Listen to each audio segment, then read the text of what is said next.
And I'll invite you to keep your eyes closed, and we'll do a little centering meditation. First, give some attention to your physical posture. See if there's anything you want to do to be able to sit more comfortably. Right. To feel the spine fairly erect. Right, so the skeletal spine holds you upright. And then see if you can relax anywhere around that core of support, like relax the shoulders, soften the abdomen, relax the jaw and the cheeks.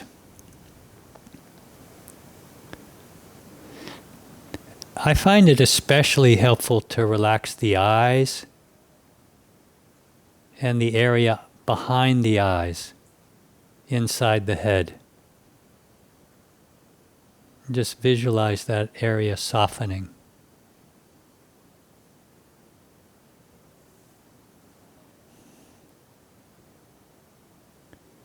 And with the body fairly stable and steady,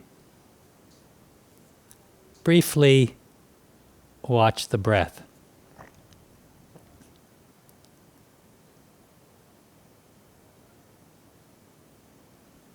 If you like, take a few deep breaths,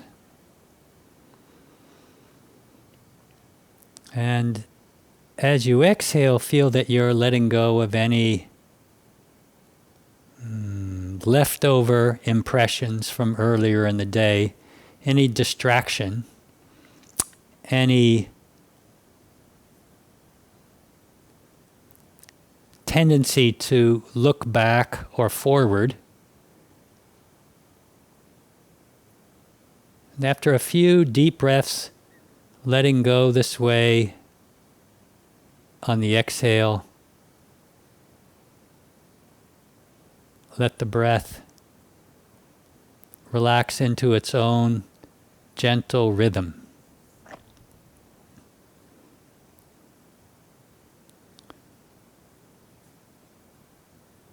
And zero in on that rhythm. See what part of the body moves.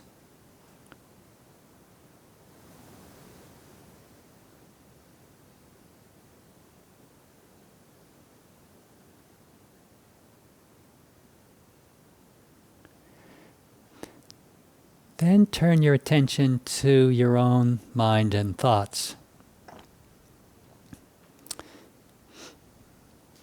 Some of you have practiced this perhaps many times. Feel as though you can stand apart from your own thoughts and take note of whatever thoughts come up on their own.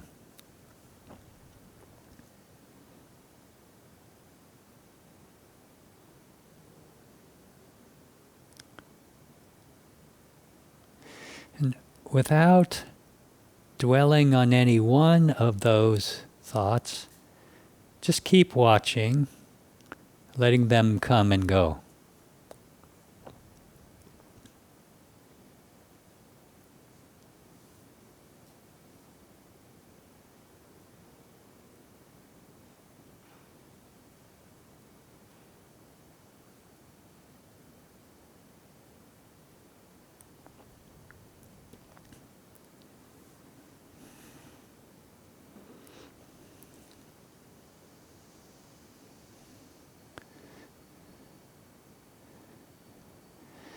Then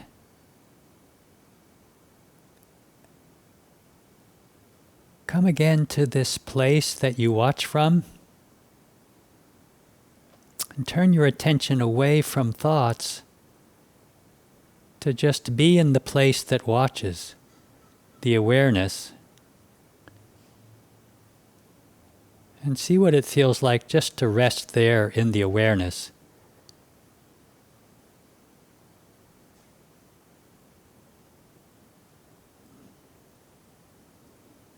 This place in you that is unchanging and just spacious, open, and present.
You can take another deep breath if you like. You can adjust your position if you like. Open your eyes when you're ready. A simple centering practice like that can be very nourishing.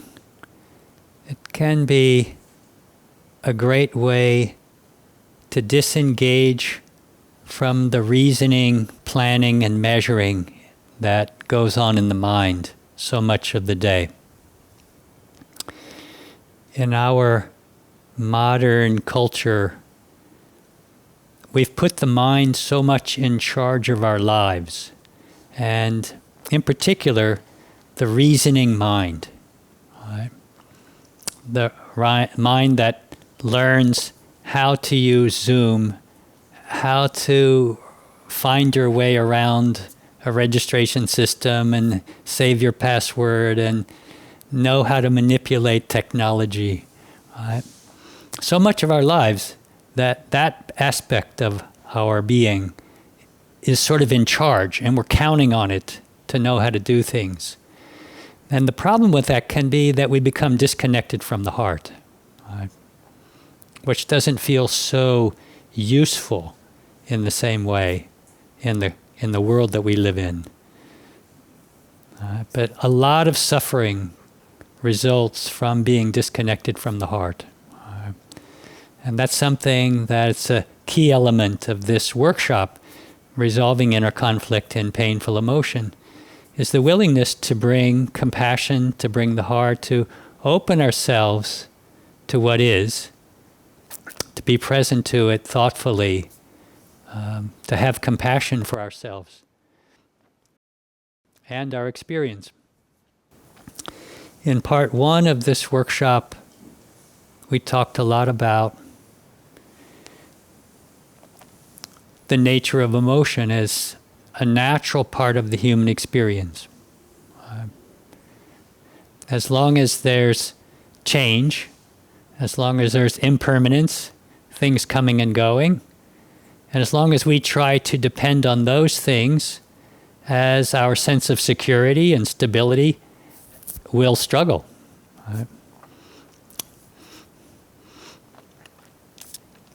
It's something like an interesting example in a very San Francisco example.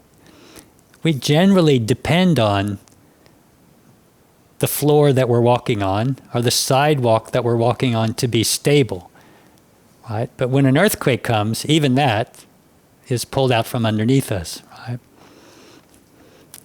So there can be many things in life that we sort of feel we can depend on, right? The behavior of other people, certain events, certain things that we feel like we're in control of, that when we're not in control of them, we struggle and suffer.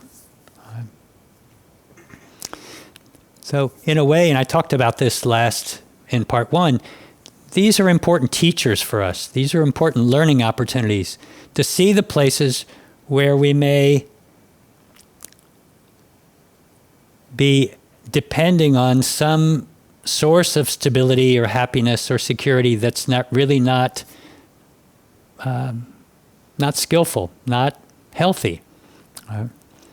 And I'll use an example a little later in this workshop. For example, depending on what other people think about us.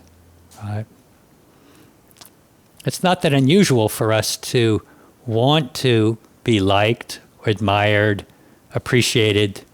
There's nothing wrong with that. In fact, those are beautiful aspects of human life.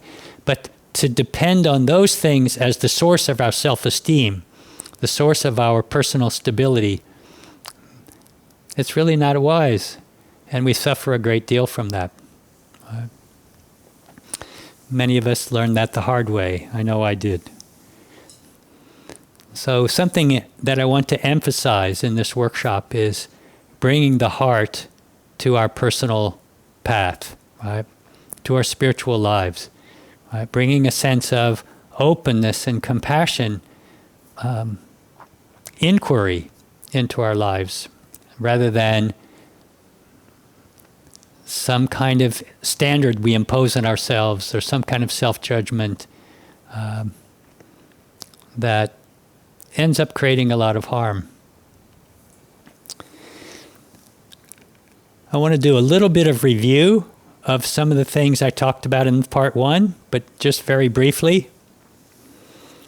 And if some of you who were here in part one think of something I'm leaving out, feel free to unmute yourself and let me know. I meant to say that if at any point you have a question, feel free to raise your hand or to just speak up if I'm not noticing. I'm happy to take a question at any time. But in part one, we talked about the importance of learning just to accept our emotions and what I would consider inner conflict, the fact that we're sometimes feeling both that we should do something, but another part of us doesn't want to do it. We're thinking that it should be a certain way, we should think a certain way, feel a certain thing, but the reality is we feel different. Right? We feel guided by our conscience on one hand, but a very strong emotion on another hand. So these are a natural part of human life. And last week I spoke about so much about how, as I just mentioned, these are good learning opportunities for us. So we don't want to shy away from these experiences, but we want to take note of them, observe them, and recognize the potential they have to awaken us, to help us learn something important. Another aspect of working with our emotions and inner conflict is to take responsibility for them. Very easy to have a difficult emotion, a painful experience that has to do with another person, and focus on the other person and their behavior and what they did that was disturbing to us. Or it's easy to bypass kind of working with the emotion and just try to figure it out, rationalize it, explain it to ourselves. But neither one of those ways really helps us take care of what's happening and learn from it. The analogy that comes to my mind is that I've heard before, that when there's a fire, that there's a particular person in the fire department that is assigned when the fire's out to try to understand how it was started or what happened that started the fire. But that person doesn't come on the job until it's out, right? And we often want to figure out and solve our emotional upset or our disturbances. We want to figure them out and get them taken care of right away before they're even before the fire is out, you could say. So an important aspect of this is to recognize when there's a fire, when there's some pretty strong feeling of hurt or anger or fear, etc., and to be present with that and make some conscious choices about what to do with it. And then a third thing that we talked about last week was allowing ourselves to experience that feeling, that emotion, without judging it, without repressing it, without labeling it. Just be present to the energy that it brings. And of course, there can be a good time for that and some times that aren't so good for that. When you're in the middle of a work situation or a conversation, you may not be able to stop and spend time dwelling on what you're feeling. But if a feeling is pretty strong, then it's important that we find some time and find the right situation to be able to explore those feelings and see what they mean to us and see what ultimately we can learn from them. But the number one thing is first to feel them, to experience them, to let them move. I like the understanding that emotions are energies that need to move, right, rather than be trapped and bound up inside of us. Another obstacle is being ashamed of our emotion. Especially if we consider ourselves spiritual aspirants, we may think we should be above or beyond feeling jealousy or anger at someone for saying something. We may expect something more of ourselves. And that's not helpful also. Right?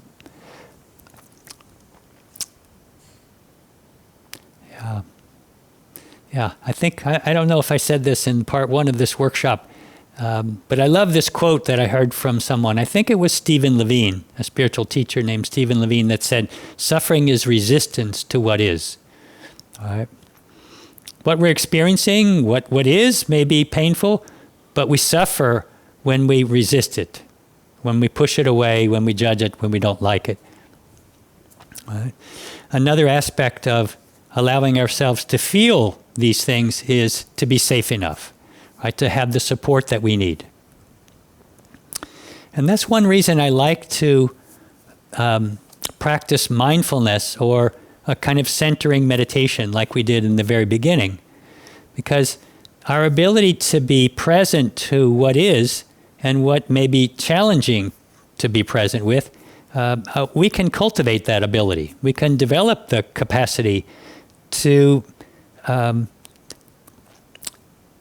find an anchor in the midst of the movement of thoughts and feelings, right? To have a part of us that can be present without being lost. I'll read a few sentences from Thich Nhat Hanh, and I think I showed this book a couple of weeks ago. Peace is Every Step is a book that I've especially appreciated, that I find very accessible. He says, he writes something that I really liked. Because you know that you are more than just your fear, you need not be afraid. As long as mindfulness is there, it can chaperone your fear. I like that idea.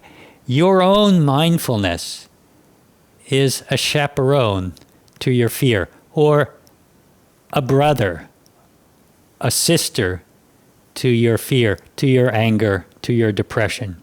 Right? He says, the fundamental practice is to nourish your mindfulness with conscious breathing. Although your mindfulness may not be very powerful in the beginning, if you nourish it, it will become stronger. As long as mindfulness is present, you will not drown in your fear. I really like that understanding. That if we are not completely lost in or identified with the feelings and sensations, the things that come up, if we can look at them without shame and guilt and be present to them, we're not overcome by them. Right? We have some firm ground to stand on along with them. And if we don't feel like we have enough firm ground, if we don't feel like our mindfulness is strong enough to bear some emotion that's particularly painful, then we need to cultivate it over time, and we may need the support of another person. Right? Another person, in a way, a therapist or a friend, can be a source of mindfulness that's not lost in our own difficult feeling. All right? So that's something we talked a little bit about last time as well.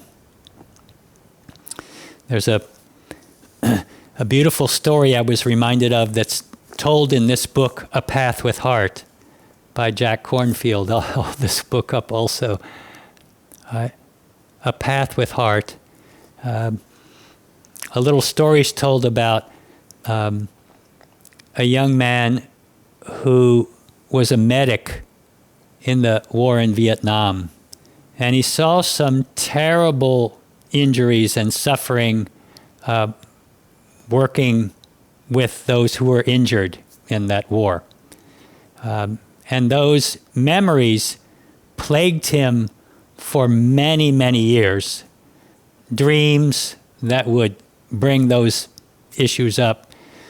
And what finally brought some relief is a meditation retreat that he attended, where he built the ability to be present to those thoughts and feelings, those memories, in the conscious state. So they no longer tortured him only when his mind was asleep. He was able to encounter them and be present to them in the waking state. And gradually was able to relieve the repressed emotions around those very difficult feelings. Wow, I thought that was a powerful example of this idea.